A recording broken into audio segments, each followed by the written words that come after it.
여러분 안녕하세요. 슬기짱쌤과 함께하는 슬기로운 국어의 슬기짱 선생님입니다. 오늘은 우리 미래의 교과서 요약하며 읽기 마지막 부분 진도 나가도록 할 건데요.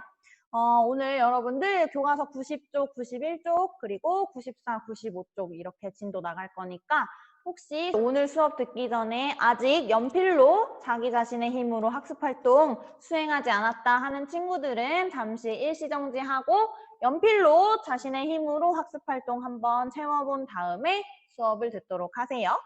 자, 그러면 오늘 우리 요약하며 읽기 마지막 교과서 텍스트 함께 공부하는 시간인데요. 오늘은 무엇을 공부할지 함께 보도록 하겠습니다.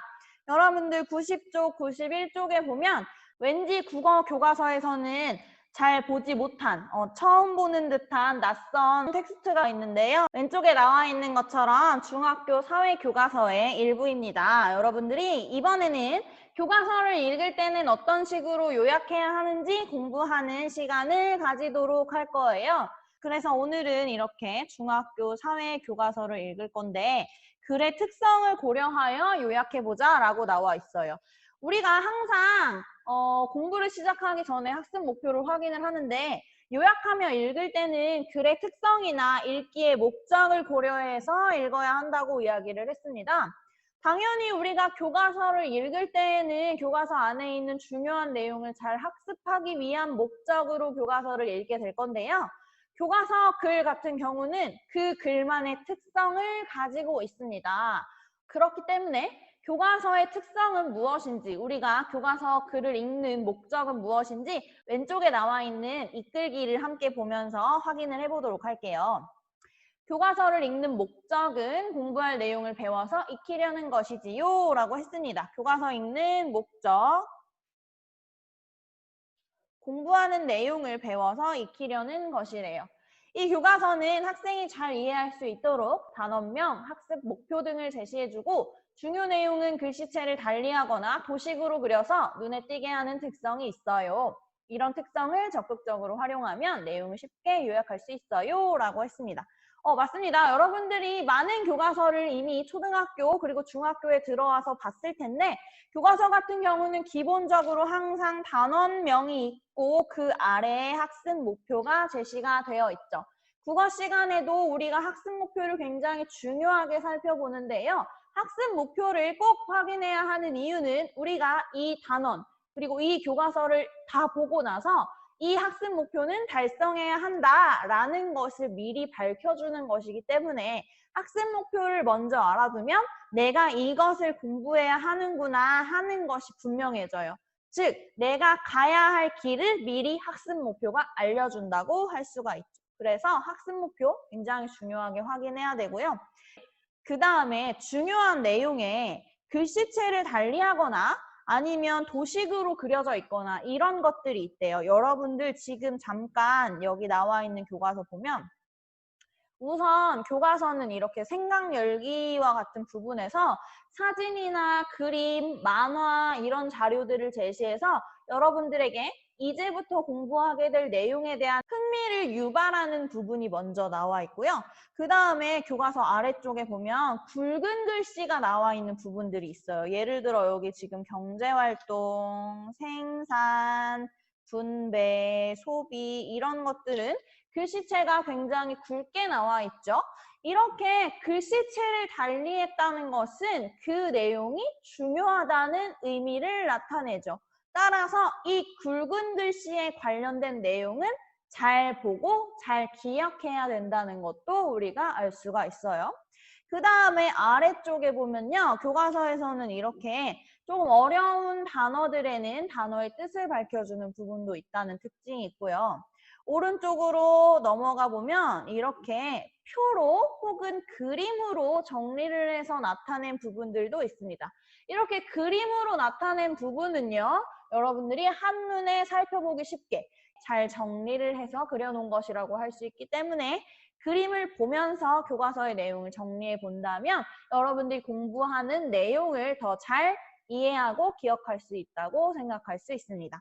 그래서 우리가 이번에는 조금 특별하게 교과서를 요약을 할 건데 교과서는 요약할 때 여러분들 줄글로 요약하는 것이 아니라 양괄호 1번에 보면 이렇게 생각 그물이라는 걸 우리가 만들어 보려고 합니다.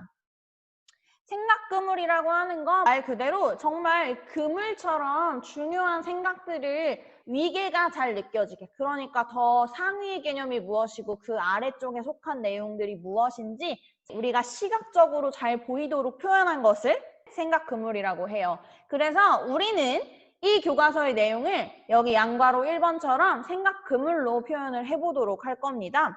그래서 이 부분을 어떻게 하면 잘 채울 수 있는지 여러분들이 한번 파악을 해본 다음에 우리가 실제로 다른 교과서를 볼 때도 이런 방법으로 정리를 한다면 여러분들은 이제 다른 과목들도 정말 잘 정리할 수 있는 그런 능력들을 갖출 수 있을 거라고 생각할 수 있어요. 그래서 왼쪽에 지금 보면 생각 그물이나 이렇게 구조도로 정리를 하게 되면 내용이 한눈에 들어오기 때문에 체계적으로 이해할 수 있고 기억하기도 쉽다라고 나와 있습니다. 아무래도 교과서는 정말 중요한 정보들을 많이 전달해주는 그런 글이기 때문에 그 중요한 정보들을 한눈에 보기 쉽게 정리한다면 더욱 이해하기가 쉽겠죠. 그러면 우리는 이번에는 이 글을 읽어볼 건데요. 지금은 사회 시간이 아니기 때문에 내용을 자세하게 이해하는 것보다는 교과서가 어떤 식으로 쓰여져 있는지 그 글의 특성을 이해하고 글의 특성을 바탕으로 중요한 내용을 뽑아내는 그런 연습을 한번 해볼 거예요. 그래서 이 사회 교과서에서는 제목으로 먼저 경제활동이라고 나와 있습니다. 아무래도 경제활동에 대해서 공부를 하게 될 것 같은데요. 학습 목표는 이렇게 나와 있네요. 경제활동의 의미를 이해할 수 있다라고 써 있습니다. 그렇다면 우리가 이 교과서를 읽고 나서 결론적으로, 궁극적으로 꼭 알아야 할 것은 바로 경제활동의 의미죠.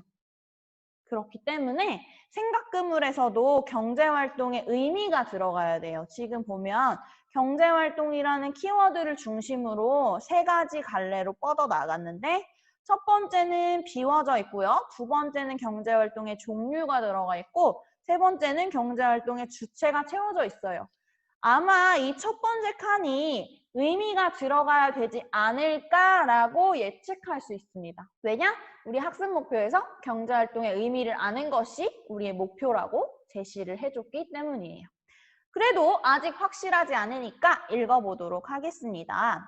앞으로 다시 넘어가서 이 교과서의 생각 열기를 보면 무인도에서 살아남기라는 프로그램 같은 걸 TV로 보고 있는데 이 남학생이 무인도에서 살아남으려면 어떻게 해야 하지? 라고 혼자 생각을 하고 있네요. 아무래도 무인도에서 혼자 살아남으려면 경제활동을 스스로 해야 하지 않을까요? 이런 예측까지 우리 하면서 읽어볼 수 있을 것 같은데요. 자, 우리 그럼 여기까지 해서 왼쪽에 있는 포스트잇 박스 잠시만 보면요. 이 단원의 제목과 학습 목표를 보니 여기서는 무엇을 알아야겠군 이라고 쓰여져 있어요. 선생님이 아까도 얘기했듯이 학습 목표를 살펴봤을 때 우리는 이 부분에서 경제활동의 의미를 알아야 된다는 것을 알 수 있습니다. 그래서 여기에는 경제활동의 의미라고 채워줄게요. 그러면 이제 본격적으로 우리 교과서를 읽어보도록 하겠습니다. 그리고 교과서의 또 다른 특징 중에 하나가 이렇게 작은 제목들도 달려있다는 것이에요. 일상생활은 경제활동의 연속이다라고 했네요. 우리가 살아가기 위해서는 경제활동이라는 것을 많이 하게 되나 봐요. 역시나 키워드로 경제활동이 계속 등장할 것만 같죠? 읽어보도록 할게요. 만약 우리가 로빈슨 크루소처럼 무인도에 표류하게 된다면 가장 먼저 해야 할 일은 무엇일까? 라고 위에 나와 있는 그림과 관련된 내용이 나왔죠. 무인도에서 혼자 살아남으려면 어떻게 해야 되지? 라고 이 남학생이 궁금해했는데 그 내용에 대해서 먼저 제시를 해줄 것 같아요. 아마도 배고픔에서 벗어날 음식을 찾고 비바람을 막아줄 집을 만드는 일일 것이다. 가장 기본적인 의식주가 해결되지 않는다면 우리는 살아갈 수가 없기 때문이다 라고 했어요. 그렇기 때문에 우린 여기서 알 수 있어요. 우리가 살아가기 위해서는 의식주가 기본적으로 해결이 돼야 한다라는 내용을 제시를 했네요. 하지만 우리가 여기까지 읽었을 때 경제활동의 의미 알 수 있나요? 아직은 등장하지 않았어요. 그리고 우리 아까도 봤듯이 경제활동이라는 굵은 글씨는 두 번째 단락에 등장하기 때문에 이 첫 번째 단락은 그냥 도입에 해당하는구나. 본격적으로 이 단원에 대해서 중요한 얘기를 하기 전에 이 내용과 관련된 이야기를 해줄게 하면서 시작되는 부분이라고 할 수 있고요. 이 단락에서는 우리 삶의 의식주가 가장 기본적으로 필요하다라는 내용을 이야기하고 있네요. 그래서 이 부분 정리해보면 삶의 기본 조건인 의식주 이렇게 정리할 수 있겠네요. 우리가 혼자서 무인도에서 잘 살아남기 위해서는 의식주가 필요하다는 내용을 이야기했어요. 자, 다음 단락 보겠습니다. 이처럼 사람들은 생존에 필요한 재화와 서비스를 제공하기도 하고 사용하기도 하는데 이러한 모든 활동을 경제활동이라고 한다라고 했습니다. 선생님이 정말 찾고 있었던 내용 드디어 등장했어요. 경제활동의 의미가 나왔죠. 경제활동이라고 하는 것은 사람들이 살아가는 데 필요한 재화와 서비스를 제공하거나 사용하는 그런 모든 활동을 경제활동이라고 부르나 봐요. 여기서 우리 재화와 서비스에는 왼쪽에 이렇게 제1제당 표시가 나와 있는데요. 아래쪽에서 이 어려운 단어의 뜻을 설명해 준다는 것이겠죠. 재화라고 하는 건 옷, 집 등과 같이 인간의 욕구를 충족해 줄 수 있는 물건을 의미한다고 하고요. 서비스라는 것은 의사의 진찰이나 물건을 배달해 주는 것과 같이 인간의 욕구를 충족해 줄 수 있는 행위라고 했습니다. 지금 둘 다 인간의 욕구를 충족해 주기 위한 것이라는 건 똑같지만 재화는 물건이고 서비스는 행위네요. 선생님이 지금 여러분들에게 수업을 하고 있는 것도 재화가 아니라 서비스에 해당한다고 할 수 있죠. 이런 재화와 서비스를 제공하고 사용하는 것을 모두 경제활동이라고 부른다고 합니다. 이렇게 자세하게 이해할 필요는 없지만 한번 덧붙여서 설명을 해봤고요. 예를 들어 사람들이 직장에 다니면서 물건이나 서비스를 제공하고 식당에서 음식을 사 먹거나 영화를 보는 것은 모두 경제활동이다 라고 하면서 여러분들이 이 교과서를 읽었을 때 경제활동이 구체적으로 어떤 활동들인지 잘 모를까 봐 예를 들어줬네요. 이처럼 우리 일상생활의 대부분은 경제활동의 연속이라고 할 수 있다라고 했습니다. 이렇게 우리는 경제활동을 많이 하면서 살아가는데요. 이 문단에서 가장 중요한 내용은 우리 학습 목표에서 알고자 했었던 경제활동의 의미를 밝혀줬다는 것이겠죠. 그래서 이 문단은 경제활동의 의미가 나와 있는 그런 문단이네요. 그럼 우리 교과서 정리한 부분 바로 넘어가서 한번 살펴볼게요. 경제활동에 대해서 첫 번째 항목으로 오른쪽에 이렇게 써 있어요. 재화나 서비스를 만들거나 사용하는 모든 활동이래요. 이게 바로 경제활동의 의미였죠. 그래서 우리 역시 아까 전에 예상한 대로 의미라는 것이 첫 번째 칸에 들어갈 것 같아요. 잘 채워주었네요.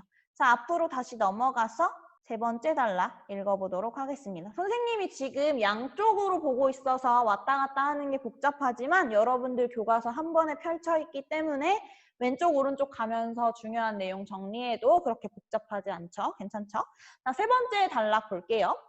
인간의 경제활동은 크게 생산, 분배, 소비로 구분할 수 있다라고 했고 그 아래 생산, 분배, 소비가 모두 굵은 글씨로 쓰여져 있습니다. 그렇기 때문에 이 내용도 중요하네요. 이 경제활동이라고 하는 것을 생산, 분배, 소비로 나눌 수 있다고 했습니다. 오른쪽에서 아까 우리 생각금을해서 봤지만 이게 바로 경제활동의 종류 세 가지라고 할 수 있어요. 그래서 우리는 이 단락 아직 읽지 않아도 이 문단의 중심적인 내용은 경제활동의 종류겠구나 라는 것을 알 수가 있어요. 그리고 그 경제활동의 종류에는 생산, 분배, 소비가 들어가는 것도 알 수가 있겠죠. 한번 정리해 볼게요. 생산이란 자동차 공장에서 자동차를 만들어내는 것과 같이 사람들이 필요로 하는 재화를 만들거나 세탁소에서 옷을 세탁해주는 것과 같은 서비스를 제공하는 활동을 의미한다. 또한 만들어진 재화나 서비스의 가치를 늘리는 활동도 생산에 포함된다. 라고 했습니다. 여기까지가 생산의 뜻이죠. 지금 생산의 뜻을 설명하기 위해서 예시를 같이 달아줬는데 자동차 공장에서 자동차를 만들어내는 것과 같이 이런 부분 다 필요 없죠. 그냥 부연 설명이에요. 예시예요. 그래서 생산의 진정한 뜻은 뭐냐면 재화를 만들거나 서비스를 제공하는 활동. 요게 바로 생산의 뜻이라는 거 알 수 있고요. 나머지 부분, 뭐 세탁소에서 옷을 세탁해 주는 것과 같은 이 부분도 그냥 예시이기 때문에 중요한 내용으로 골라올 때는 날려도 되는 부분이죠. 다음으로 분배의 뜻이 나오지 않을까라는 생각을 하면서 읽어볼게요. 생산이 이루어지기 위해서는 노동, 토지, 자본 등의 생산 요소가 필요한데 이러한 생산 요소를 제공받은 대가로 임금이나 이자, 지대 등을 지불하는 것을 분배라고 한다라고 했습니다. 자, 지금 생산이 이루어지기 위해서는 생산에 대한 요소가 필요하대요. 그게 바로 노동, 토지, 자본 등이라고 했는데 그게 중요한 게 아니죠. 생산 요소는 생산에 필요한 거고 우리는 분배의 뜻을 알고 싶단 말이에요. 그래서 진정한 분배의 뜻은 어디부터 나오냐면 생산 요소를 제공받은 대가로 임금이나 이자, 지대 등을 지불하는 것을 분배라고 한다고 했습니다. 이게 바로 분배의 뜻이겠죠. 그 다음에 마지막으로 소비는 분배받은 소득으로 생활에 필요한 재화나 서비스를 구입하여 사용하는 것을 가리킨다라고 했습니다. 그렇기 때문에 소비의 뜻은 우리가 분배받은 소득으로 생활에 필요한 재화나 서비스를 구입하여 사용하는 것이라고 정리할 수 있겠네요. 요게 그대로 생각구물에 들어가면 되겠습니다. 중요한 내용 다 골랐고 왼쪽에 보면 진한 글자로 표시한 것을 보니 이 부분에서는 무엇이 중요한 내용이겠네 라고 했습니다. 지금 아래쪽 3문단에 대한 내용으로 이 포스트잇 정리하는 건데요. 3문단에 나와 있는 진한 글자 3개죠. 생산, 분배, 소비가 이 문단에서의 중요한 내용일 것 같습니다. 그래서 우리 여기다 생산, 분배, 소비라고 채워주고 우리 이 뜻을 한번 오른쪽에 나와 있는 생각그물로 정리해 볼게요. 자, 경제활동의 종류 3개였고요. 생산, 분배, 소비가 있었는데 마침 첫 번째 칸이 비어있네요. 생산이었습니다. 생산이라고 하는 건 재화나 서비스를 만들어내는 활동이라고 했고요. 분배라고 하는 건 생산 요소를 제공받은 대가로 임금이나 이자, 지대 등을 지불하는 활동이라고 했고 마지막 소비는 우리 형광펜 칠했던 거 그대로 가지고 오면 됩니다. 분배받은 소득으로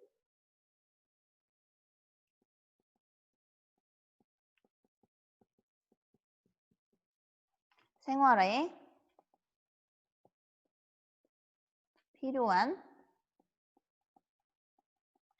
재화나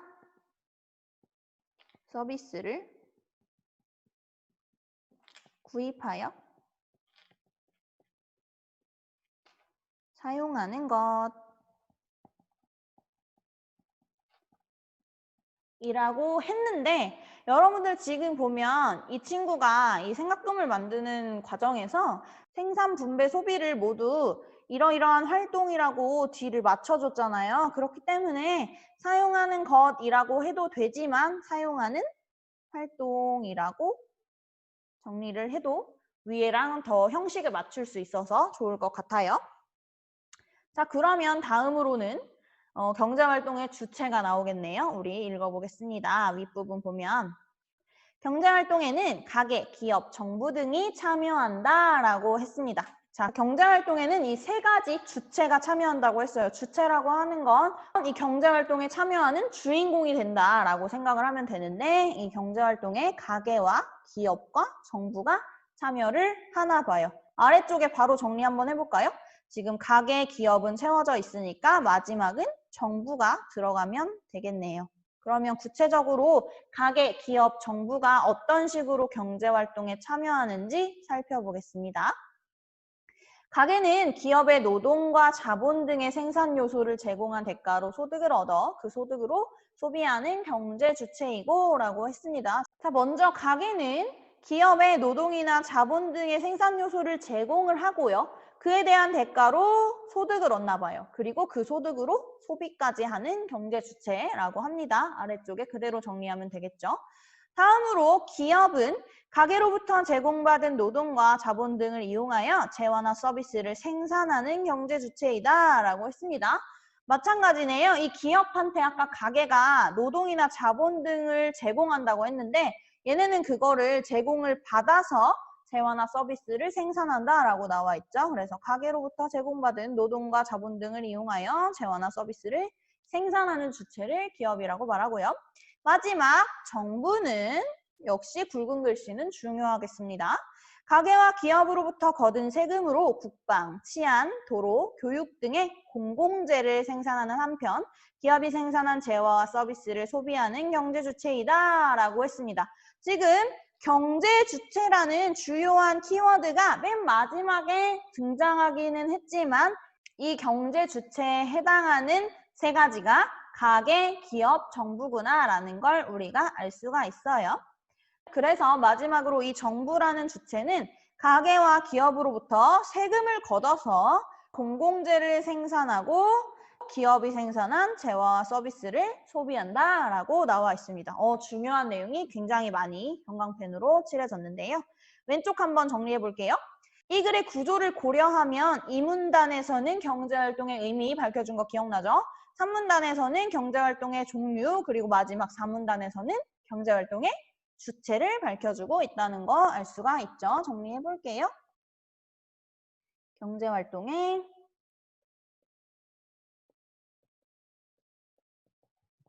주체. 자, 그러면 경제활동의 주체 우리 한번 정리해 볼게요. 가게는 기업의 생산 요소를 제공한 대가로 소득을 얻어서 소비한다고 했고요. 기업은 무엇이라고 했냐면 가게로부터 제공받은 노동과 자본 등을 이용하여 재화나 서비스를 생산한다고 했죠. 이렇게 정리하면 될 것 같고 마지막으로 정부는 세금으로 공공재를 생산하고 기업이 생산한 재화와 서비스를 소비한다라고 정리를 할 수가 있습니다. 그래서 이 내용에 대한 정리가 오른쪽에 그림으로 나와 있죠.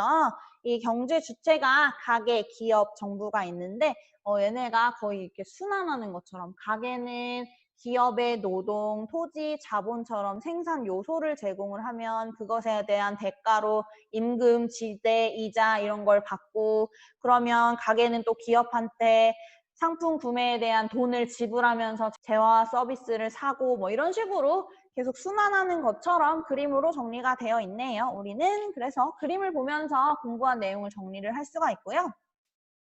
이렇게 해서 여러분들이 교과서를 정리를 해봤는데 이렇게 여러분들이 두 쪽을 다 펼쳐놓고 딱 보면 형광펜 표시 굉장히 많아요. 그래서 우리가 교과서를 보면 진짜 중요한 내용들만 꼭꼭 담아가지고 보통 교과서를 만들잖아요. 그래서 이 중요한 내용들은 사실 줄글로 정리하면 교과서의 내용을 그대로 가져오는 거랑 크게 다를 바가 없어요. 왜냐하면 예시만 우리가 빼고 중요 내용을 정리를 보통 하게 되니까.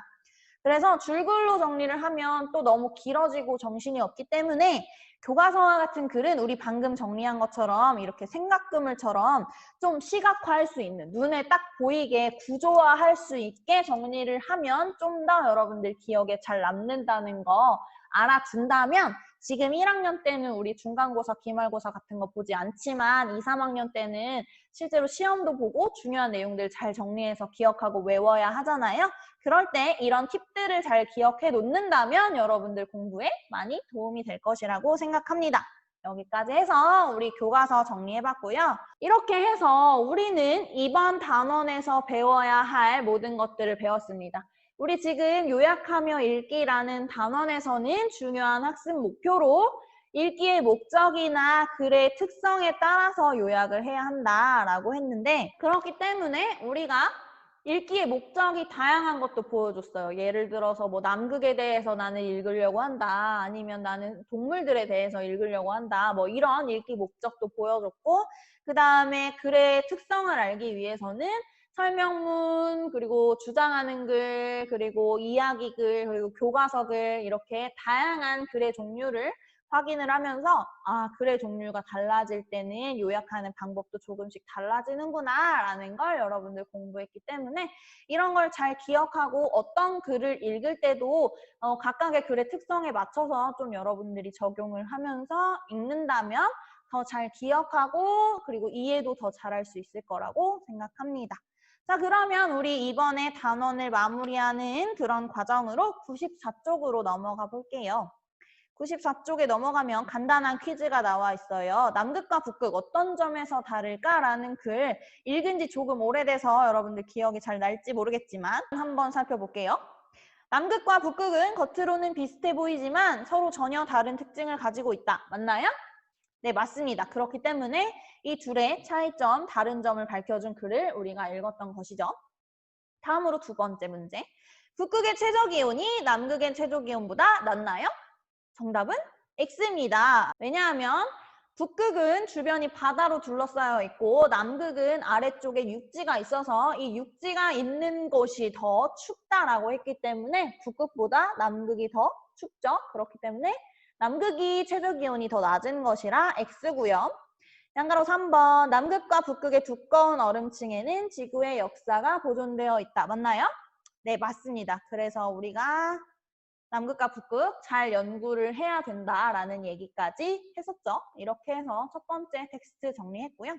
그다음에 두 번째 이 문제는 우리 요약하며 읽기 여러분들 공부 잘했는지 확인하는 문제인데요. 글의 중심 내용을 간추려 정리하는 것을 무엇이라고 하나요? 우리 계속해서 공부했던 바로 요약을 글의 중심 내용을 간추려 정리하는 것이라고 부르죠. 그 다음에 두 번째 문제 보면 주장이나 정보의 확인, 내용의 적절성 평가 등 읽기 뿅뿅에 따라 여기까지 아직 잘 모르겠어요. 글의 뿅뿅이나 전개 방식 등 글의 특성을 고려하면서 요약하는 것이 효과적이다라고 했어요.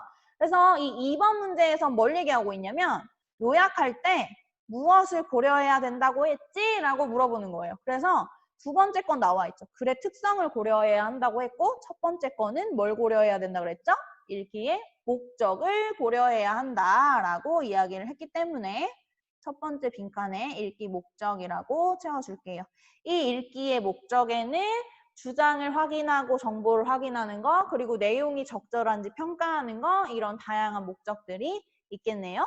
그 다음에 글의 특성에 해당하는 거 여러분들 기억날지 모르겠는데 병렬, 비교대조 이런 건 다 글의 구조라고 얘기했었죠. 이런 글의 구조는 글의 특성을 나타내는 하나의 요소가 됩니다. 그래서 이런 것들을 확인하면서 요약하면 요약을 더 잘 할 수 있다라고 이야기했었고요. 마지막 문제 보면 이야기글을 요약을 하고자 하나 봐요. 이야기글 요약할 때는 뭐뭐뭐 등 이야기의 구성 요소와 사건의 전개 과정을 파악하며 간추린다라고 했는데 여러분 이야기의 구성 요소 3개 뭐였죠? 인물, 사건, 배경이었습니다. 다들 기억하고 있나요? 인물, 사건, 배경을 찾아서 여러분들이 그것을 정리를 하면 요약을 더 잘할 수 있다라고 했습니다. 자, 여기까지 해서 우리 이 단원 정리 다 마쳤고 그러면 간단하게 지금 95쪽에서 단어 퀴즈까지만 하고 오늘 수업 마치도록 할 거예요. 그러면 단어 퀴즈 한번 볼게요. 물 위에 떠내려가는 얼음덩이 여러분 뭐였죠? 유빙. 그러면 유빙이라고 적어 볼게요. 위에 글씨 있나요, 여러분? 유빙 이렇게 가져왔네요. 두 번째, 맨 끝에 있는 땅, 극지방이래요. 여러분, 극지방. 남극과 북극 합쳐서 우리 극지라고 부른다고 했죠? 극지 이렇게 2개 가져오면 되겠네요. 그 다음에 일정한 방향과 속도로 이동하는 바닷물의 흐름은 뭐죠, 여러분? 바다는 한자로 해이기 때문에 바다의 흐름은 해류겠네요. 해류. 그러면 마지막 단어는 남은 거 지금 불모 아니면 모불일 텐데 여러분 뭘까요? 땅이 거칠고 메말라 식물이 나거나 자라지 아니함은 불모라고 했습니다. 과거에는 우리 극지가 불모의 땅이라고 생각했는데 지금은 살펴보니까 자원도 많고 연구할 것도 많다라고 하는 내용의 불모라는 단어 등장했었습니다. 자, 이렇게 해서 우리 요약하며 읽기 단원 교과서 내용은 끝이 났고 여러분들 앞으로 한 2시간 정도 더 수업을 하는 동안은 선생님이 텍스트 제공해주면 그거 읽고 요약해보는 연습 실제로 한번 해보도록 할 겁니다. 지금까지 여러분들 요약하면서 읽느라고 그리고 긴 글들 읽느라고 너무나도 고생 많았는데 실제로 여러분들 얼마나 공부를 잘했을지 다음 시간부터는 선생님이 한번 확인해보는 기회를 가져보도록 할게요. 오늘 수업도 정말 수고 많았고요. 역시나 구독과 좋아요 부탁해요. 선생님에게 많은 힘이 됩니다. 안녕!